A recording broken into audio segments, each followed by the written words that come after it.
This program is co-sponsored by Jindal Steelworks, JSW Start Strong Grow Stronger, B6, MIDC Tarapur, Maharashtra for 01506। नमस्कार दोस्तों, आज हमारे साथ है एक विशिष्ट व्यक्तित्व, भूतपूर्व सहायक निदेशक विश्वविद्यालय अनुदान आयोग। बड़ा विस्तृत नाम, आप लोग बहुत अच्छी तरह से जानते होंगे यूजीसी नाम से। तो यूजीसी के सहायक निदेशक भूतपूर्व हमारे साथ हैं डॉक्टर कपिल देव प्रसाद मिश्रा। आज हम आपको उनसे रूबरू कराएंगे। एक ऐसा व्यक्तित्व जिनके विषय में बहुत समाज में चर्चा होती है और आज एक कार्यक्रम में, एक अवसर पर हमारे साथ हैं, तो हम उनसे ही जानेंगे समाज के उनके द्वारा किए गए कार्यों को। आज मुंबई वसई साई कॉम्प्लेक्स में हम लोग बैठे हैं। डॉक्टर साहब, सबसे पहले मैं सादर नमस्कार आपसे, और मैं चाहूँगा कि आप सर्वप्रथम अपने विषय में दो शब्द कहें। मैं डॉक्टर कपिल देव प्रसाद मिश्र, मूलतः वाराणसी का रहने वाला हूँ और वहीं अध्ययन अध्यापन काशी हिंदू विश्वविद्यालय में मेरा हुआ और 2000 तक मैं वहीं पढ़ाया संस्कृत। और उसके बाद मैं MHRD मिनिस्ट्री में आ गया, विश्वविद्यालय अनुदान आयोग में आया और उसके बाद आज 13 साल भी हो गया अवकाश प्राप्त हुए। लेकिन फिर भी चाहे खराब काम किया चाहे अच्छा काम किया, वहाँ के लोगों ने अभी भी जोड़े हुए हैं और वह कहीं न कहीं मुझे जब भेजते रहते हैं सरकारी कार्यों में तो मैं जाता रहता हूँ। उसके अलावा मेरे पास ये सब कामें होती हैं जो बस्ती में, मलिन बस्तियों में जा करके गरीब बच्चों को शिक्षा देना, हिंदी संस्कृत के बारे में बताना, सामाजिक कार्यों के व्यवहारों को बताना और यह सिखाना कि यह शब्दों से आप जब बोलिएगा तो समाज को आप ऐसे शब्द बोलिए कि बड़े होकर के कुछ करें। हम ही केवल एक प्रोफेसर हो जाएं, IAS हो जाएं, अधिकारी बन जाएं, तो ये हमारी मानवता नहीं। हमारी मानवता यह है कि अगर हम किसी अधिकार क्षेत्र के ऊपर आते हैं तो उसके नीचे के जो लोग व्यक्तित्व हैं उनको भी आगे बढ़ाने का हम चांस दें। मेरा अपना स्वयं का विचार है। अब हमारे यहाँ यह है कि मैं ही सब कमा लूँ तो यह सोच नहीं होनी चाहिए, किसी अन्य को भी मौका देनी चाहिए। और ख़ासकर हिंदी का जो आदरणीय भारत के प्रधानमंत्री जी नरेंद्र मोदी जी जो हुए और हमारे वाराणसी के संसदीय क्षेत्र के वो सांसद भी हैं, उनका भी यह नारा है कि हिंदी को इतना मजबूत किया जाए जो कि हर जगह हर क्षेत्र में हिंदी ही उपयोग हो। अभी तुरंत एक 10-15 दिन हुआ जब मध्य प्रदेश भोपाल में एक हिंदी का मेडिकल कॉलेज खोला गया। ये अभूतपूर्व है, भारत में कहीं नहीं था। यह पहला विश्वविद्यालय मेडिकल कॉलेज का हुआ है जो कि हिंदी से ही सब कार्य संपन्न होगा। तो हमें हिंदी शब्दों का प्रयोग इस तरीके से करना है और सबको जोड़ करके लेके चलना है कि सारे लोग हिंदी भी बोलें। और भाषा कोई खराब नहीं है, लेकिन जो भारत की जननी जो हिंदी और उसमें भोजपुरी शब्द जो अगर लग जाता है तो कितना मिठास होता है हिंदी शब्दों में और भोजपुरी में, उतना अंग्रेजी शब्द बोलने के पश्चात यह लगता है कि रूखा शब्द है। लेकिन आज आप हिंदी बोलिए किसी भी जगत में जा कर के और आपके हिंदी भाषी जब मिलते हैं तो उनको हिंदी सुनकर इतनी खुशी मिलती है। और ख़ासकर भोजपुरी के शब्द मिलते हैं, का हो, कहाँ रहला है, अरे यार बहुत दिन के बाद देखैला, अरे अपन हाल चाल बताओ, हाँ चाची, हम आप लोगों के आशीर्वाद से बहुत खुश हैं, सब आप लोगों के कर कृपा से हम आजकल ये काम करते हैं। ये शब्द अंग्रेजी के शब्दों में नहीं मिलेगा और इसका अगर अंग्रेजी रूपांतर करते हैं तो ये शब्द सुनने को नहीं मिलेगा।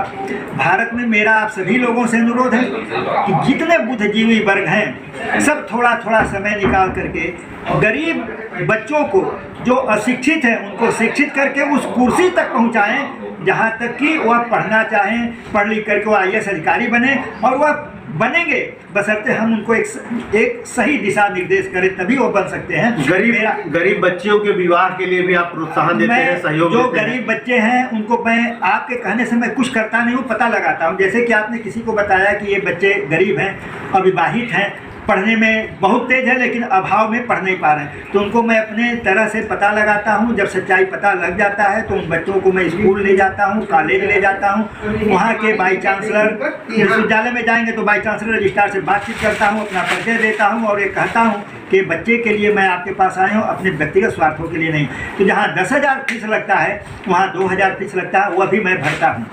उनको पढ़ा करके एक नेक इंसान बनाता हूँ, फिर उनके लिए परिवार बसाने के लिए लड़का खोजता हूँ, उनके बाद शादी करता हूँ, शादी करने के बाद हाथ जोड़ के कहता हूँ आप अपना घर बसाइए, नौकरी करिए। यह मेरे जीवन का जितना सामाजिक में ये चीज़ आता है, जीवन की सच्चाई है कि मैं गरीबों के प्रति सब कुछ समर्पित कर चुका हूँ। मैं स्वयं में अविवाहित हूँ और यह कभी नहीं सोचा कि मैंने विवाह क्यों नहीं किया, और ना आगे सोचने की कोई बहुत इच्छा है, लेकिन रह गई बात इनके प्रति मैं समर्पित हूँ। यह मैं चाहता हूँ कि गरीब बच्चे भी पढ़ें और जितने मलिन बस्तियों में है थोड़ा थोड़ा समय निकाल करके आप सारे लोग समय दें, उनको भी कुछ शिक्षा का निर्देश करें। आपको लगता है कि आगे इसमें कुछ प्रगति होने वाली है, कुछ विकास होने वाला है? जिस तरीके से भारत के प्रधानमंत्री आदरणीय मोदी जी कार्य कर रहे हैं, उसमें अगर भारत का 50% लोग सारे मन लगा करके अगर सहयोग करें तो मैं यह जानता हूं कि जो उनकी सोच है आगे भारत माता के लिए वह पूर्ण रूप से संपन्न होगा।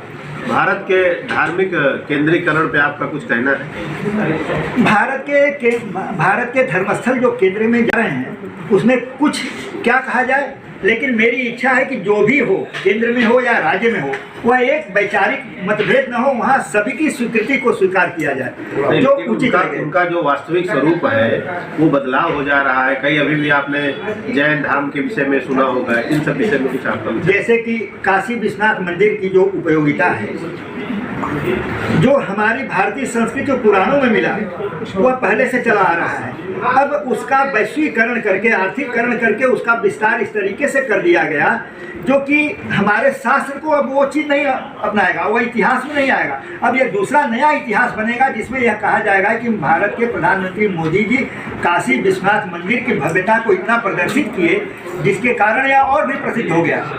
उसमें मेरा कोई मतभेद नहीं है, जनता क्या चाहती है वो देख करके।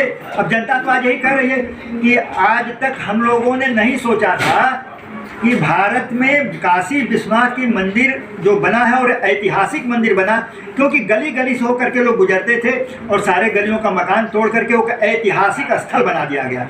अब उसको यह कहा जाए कि आर्थिक लाभ भी है, और जो पुराने लोग हैं बहुतों ने विरोध भी किया और आज भी वही स्थिति है। कभी कभी लोग विरोध भी करते हैं कि वो संस्कृति चली गई। जैसे कि अब हम एक यात्री जा रहा है, उन गलियों में जब आप यहाँ जा रहे थे, भीड़ में कोई गाय आ रही है, कोई सांड आ रहा है, लोग अरे भाग रहे, इस तरह से चिल्ला के बोलते थे, नंदी आवत हूँ। आज ये शब्द सुनने को नहीं मिलेगा वहाँ। और इतने रास्ते बना दिए गए हैं कि अब उसमें आसानी से लोग आराम से आकर के दर्शन करें। लेकिन वो जो भारतीय संस्कृति की पद्धति के अनुसार जो होता था, स्नान किए दशाश्वमेध पर भीगे कपड़े से आए, मंदिर में दर्शन किए, पहले और आज में बहुत अंतर हो गया। तो आपके हिसाब से आज जो स्थिति है अंतर्राष्ट्रीय स्तर पर जो लोग आ रहे हैं उनके लिए लुभावना है, सही है या कुछ गलत? अब वो तो आकर के देख करके जाते हैं और ये बोलते हैं कि इतना बढ़िया मोदी जी ने बनवाया, भारत के हर जगह काशी विश्वनाथ मंदिर का जो नाम चल रहा है उससे ज़्यादा तो विश्व में आ रहा है। हर आदमी विश्व वहाँ से आता है और कहता, इतना तो कहता है कि भारत के प्रधानमंत्री ने जो काम किया वह आज के परिप्रेक्ष्य में कोई नहीं कर सकता। तो सोचा भी नहीं गया था कि विश्वनाथ गली जिसका नाम था वह तोड़ा भी जाएगा। चलिए, बहुत अच्छी बात है, समय का भी ध्यान रखना है। एक छोटा सा प्रश्न है, इस कार्यक्रम को भारत देश के सभी दर्शक देख रहे होंगे, आम जन के लिए आपका कुछ संदेश? हमारा आम जन के लिए यही संदेश है कि सबका साथ हो, सबका विकास हो, सबका शिक्षा क्षेत्र में योगदान हो। जो नहीं पढ़ रहे हैं उनको पढ़ाने का, जो प्रबुद्ध वर्ग लोग हैं उनको पढ़ा करके नेक इंसान बनावें, और जो गलत कार्य करते हैं उनको भी बुला करके एक नेक रास्ता सही दिखावें ताकि उनका भी भविष्य कुछ सुधरे। हम सारे अभिभावक के बच्चों से अनुनय और निवेदन करता हूँ कि वो अपने बच्चों को कुछ चीज़ों पर ध्यान रखें, मोबाइल पर थोड़ा सा प्रतिबंध लगाएं, मोटरसाइकिल वगैरह बंद करें, थोड़ा कम तेज चलावें, और साथ में हेलमेट जरूर लगावें, और अपने व्यवहारों को जो बड़ों के सामने जो पहले चलता था उसमें शिक्षित हो और व्यवहार अपना इस तरीके से बनावें कि उनको आने पर यह लगे कि ये उनका पुत्र है और यह व्यवहारिक है। हम जाकर के बाहर कहें कि नंदन जी का बेटा, नंदन जी की बेटी, पूरा परिवार शिक्षित है और ये व्यवहारिकता का ज्ञान बहुत है इनको। ये मेरा अनुरोध आप लोगों से। चलिए, बहुत बहुत धन्यवाद, आपने अपना अमूल्य समय दिया। आज महाराष्ट्र बसई में आप हमारे साथ हैं। यहाँ किसी कार्यक्रम में विशेष आए थे? हम आए थे बेलापुर CBT में एक कार्यक्रम था रेलवे का, उसमें आए हुए थे। This program is co-sponsored by Sunmoon Pharmaceuticals Private Limited. It is involved in the manufacturing of productive pharmaceutical materials, drug intermediates, and 65, Tarapur MIDC 401506. नमस्कार दोस्तों, एशियन एयरलाइंस सच का आईना में देखिए राजनीति, मनोरंजन, बिजनेस, खेलकूद, धर्म और देश दुनिया की प्रमुख खबरें। एशियन एयरलाइंस पर हमारे चैनल को लगातार देखने के लिए सब्सक्राइब करें, बेल आइकन दबाकर अप्रूव करें।